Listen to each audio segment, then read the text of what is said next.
Bonjour, bienvenue dans cette capsule vidéo du lundi 17 février 2014. Je suis Sylvie de Nouvelles Perspectives et pour tous ceux qui ne me connaissent pas, je suis consultante et coach auprès des femmes porteuses de projets et auprès des femmes entrepreneurs. J'ai choisi le format vidéo aujourd'hui pour venir vous parler. J'ai choisi de ne pas vous envoyer une newsletter pour faire en direct avec vous un exercice. Cet exercice va débuter par une question. Et cette question, je vais vous la poser et c'est moi qui vais faire l'exercice devant vous. Alors, voici la question. Et si vous souciez de ce que les autres pensent n'était plus important pour vous? Eh bien, ce n'est pas une question comme les autres, parce que lorsque je pose cette question aux personnes que j'accompagne, il y a un grand soupir de soulagement. Et si enfin je pouvais m'affranchir du regard des autres? Le problème, c'est que nos attitudes, nos comportements sont le plus souvent le reflet de ce que l'on pense qu'il est bien de faire, qu'il est bon de paraître, et pas forcément l'attitude ou le comportement qu'on aimerait avoir, vivre avec authenticité.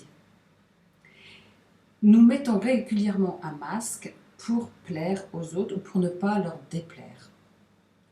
Alors, ce n'est pas complètement de notre faute parce que nous avons tous entendu de la part de nos éducateurs « ça ne se fait pas, reste à ta place, reste tranquille, ne prends pas de risques, qu'est-ce que vont penser les autres, qu'est-ce que vont penser les voisins ?»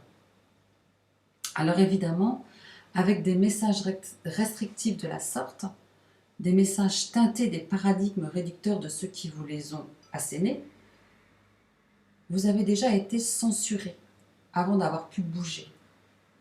Les croyances de ces personnes vous ont construit un cadre de référence duquel vous pouvez difficilement sortir maintenant. Évidemment, les conseils avisés de la part de gens bien, le tout réjouit. Sortir du cadre reviendrait à ne plus être des leurs et à subir leur désapprobation, à subir leur regard accusateur et peut-être à subir leur rejet. Alors nous restons dans la normalité, en nous autorisant de temps en temps un petit brin de folie, une douce rébellion ou un galop d'essai. Mais le risque est souvent trop important. On infère souvent des catastrophes, des humiliations, si on est comme nous avons envie d'être. J'aimerais vous rappeler que les génies, avant d'être promus génies, ont souvent été pris pour des fous. Que ceux qui ont vu une vie extraordinaire ou une vie pas ordinaire sont des gens qu'on a pris pour des originaux, voire des têtes brûlées, voire des inconscients.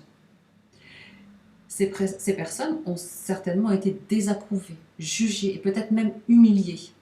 Mais elles ont vécu en fonction de ce qui elles voulaient être, faisant fi des désapprobateurs. Des désapprobateurs, il y en aura toujours et que, fort probablement, l'espèce n'est pas en voie de disparition prochaine. Alors n'attendez pas l'approbation dans le regard des autres. Quel intérêt à attendre d'être validé par quelqu'un? Moi, j'ai beau chercher, je n'en vois pas.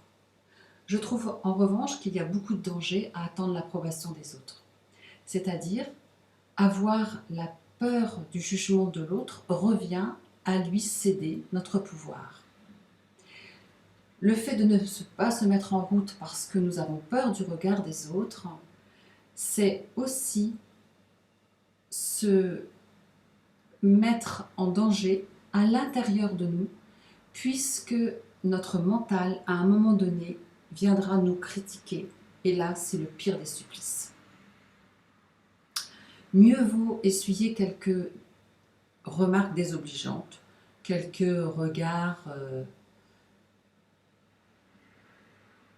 de travers, on va dire, que de vivre plutôt 24 heures sur 24 avec votre grand comité qui vous rappelle que vous n'avez pas pu et que vous n'avez pas été jusqu'au bout de ce que vous vouliez être. Quoi que vous fassiez, faites-le avec cohérence. Faites-le, dites-le et vivez-le si ça a du sens pour vous. Récupérez votre pouvoir et agissez en fonction de vos valeurs. Vous n'avez pas à être, à faire selon l'ordre de la pensée étriquée. Le monde a besoin de personnes originales. Le monde a besoin de libres penseurs. Le monde a besoin de créateurs et de personnes authentiques. Soyez certains que vous regretterez beaucoup plus ce que vous n'avez pas fait que ce que vous avez fait. Alors, je vous invite maintenant à clarifier par quelques questions. Première question, de quel genre de permission avez-vous besoin pour être la personne que vous voudriez être? Cherchez bien. Quelle est la personne de qui vous attendez l'approbation? Deuxième question, quelles accusations extravagantes craignez-vous? Troisième question, de quelle sentence avez-vous peur si vous deveniez tout à coup authentique et fidèle à vous-même? Quatrième question, quelles pensées vous rendent-elles prisonnière de vous-même? Question suivante, vous estimez-vous à votre juste valeur ou souffrez-vous du syndrome de l'imposteur? Voilà, essayez de répondre à ces questions et voyez autour de vous quelles sont les personnes qui vous font peur ou qui vous impressionnent et desquelles vous attendez de l'approbation. Ma dernière remarque sera, vous, les autres, nous tous ensemble, nous faisons la richesse du monde. Notre devoir est donc de vivre toute notre authenticité et c'est lorsque vous vous permettez de vivre votre authenticité, votre propre authenticité, que vous permettez aux autres de le faire. Alors laissez cet héritage derrière vous et je vous souhaite une très belle journée. À très bientôt.